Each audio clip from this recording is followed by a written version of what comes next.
Hey everyone, Tyler from Wilson Creek Crafts, back for another video. We're going to be working on a test piece over here on the Shipoko. I'll zoom in after a second. We're going to be working on a baptism gift for my nephew. So as you can see, I've got the workspace laid out on a test piece of plywood. I've got 10 inches wide by 14 inches tall, and then the workpiece will actually fit inside here. Right now we're going to do the Z height. And this is the older version of the Bit Zero. I think there's a version 2 out now. And with that, the Z height is zeroed off the top of the workpiece. All right, we got the X, Y, and Z coordinates set to the bottom corner of the workpiece. We're gonna be working in this small box I have drawn off the 10 by 14. And we're gonna let it rip. I'm gonna leave the dust boot here. I'm gonna leave this off. That way you can see what's going on. I can get a better look at it. I'll be running the vacuum, so it's gonna get like kind of loud, and we'll cue up some music.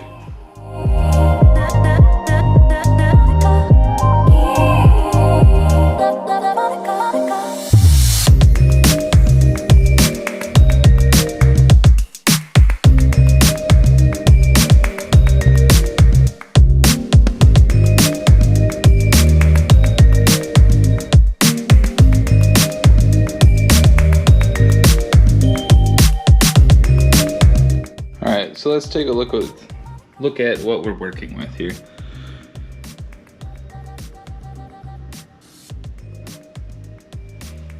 And now, if we get close enough, you can see this.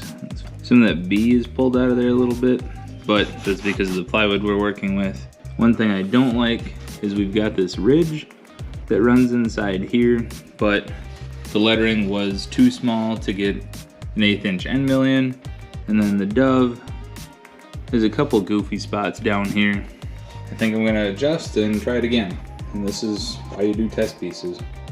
Another thing to keep in mind is when you switch tools, always make sure you zero off on a new tool. I'm gonna use the Bit Zero again. When you're using that, make sure you hit the probe Z height and begin probe.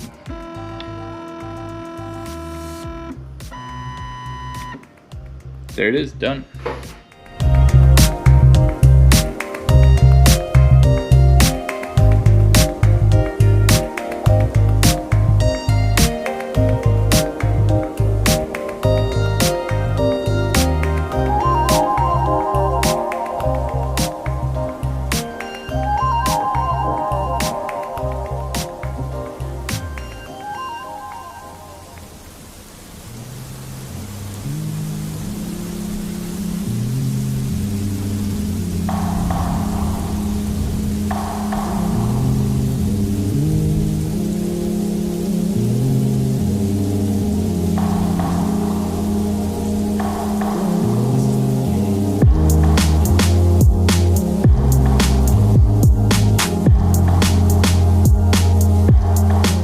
So it's been a couple days. As you can see, I got a haircut.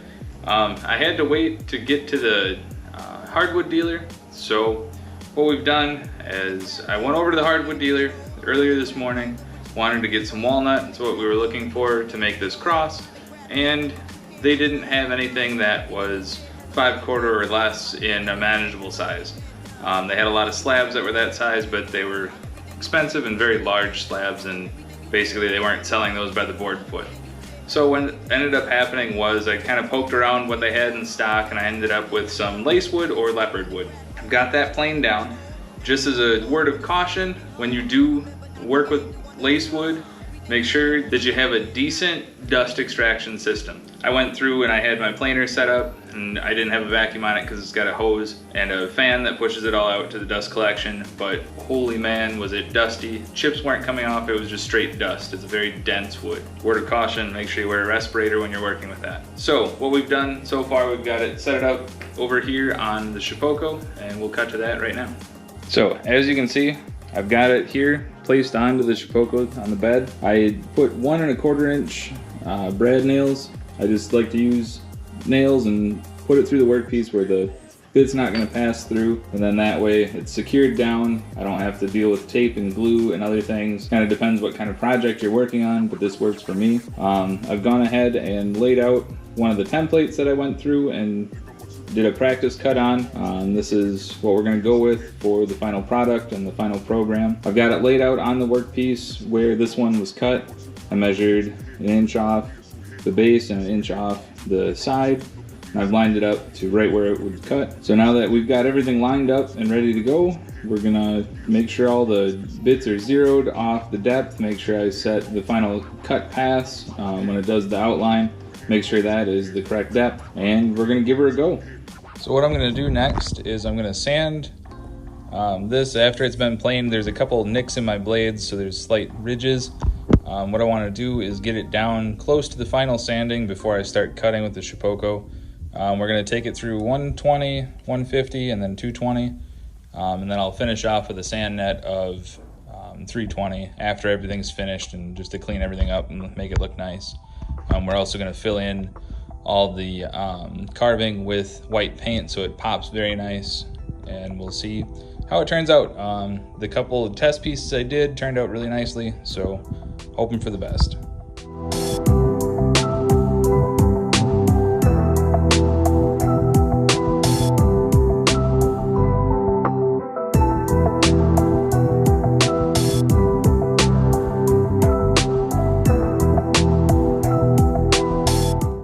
So what I've done next is gone through with some Star Bond and filled in a couple imperfections here.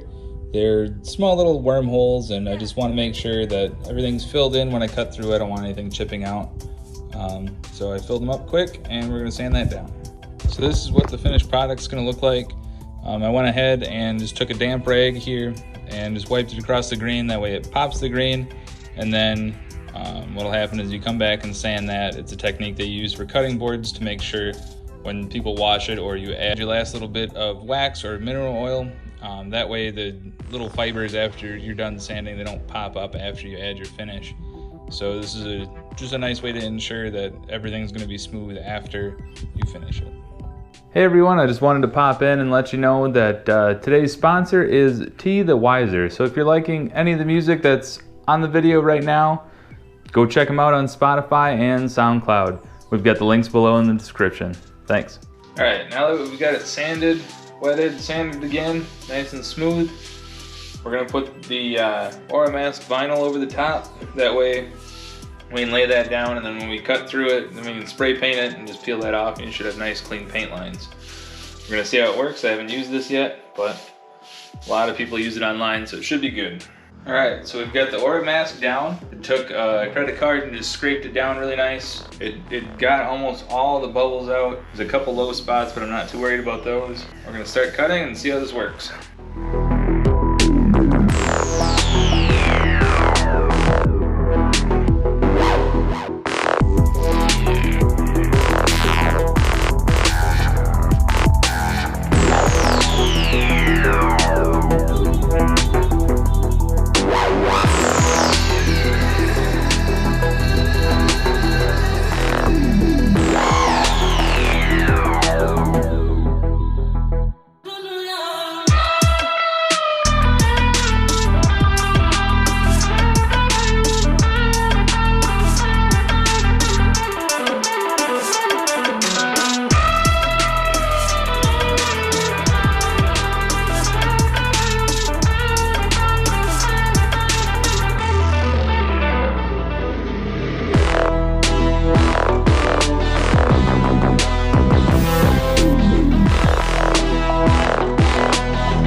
Hey everyone, finished up the cross. So I've got a hand brushed wax finish on here. It's a wax that I made and we'll be selling in the Etsy store. This is a little bit heavier grade of it. I wanted more of a furniture wax than a cutting board wax for this, so I melted it together a little bit differently. Here's a quick shot of it finished. Had to do some hand painting because I screwed something up, but mistakes were made. It's all right. We got through it, suffered through until early in the morning, and we got her done. So as a recap, thoughts on the project. There's a couple things I would have done differently. I would have set the wording in a little bit deeper, probably with like a 30-degree bit instead of the 60-degree bit, just to get a little more depth on it. It was kind of hard to paint. Had to come back and hand paint it all with a very fine tip brush. The wood itself, the dust kind of stained the white, so I might have used an off-white instead of a bright white. Other than that, it turned out great. I'm very happy with it. Thanks for joining for another project. Check us out on Etsy and stay tuned for the next one. Thanks.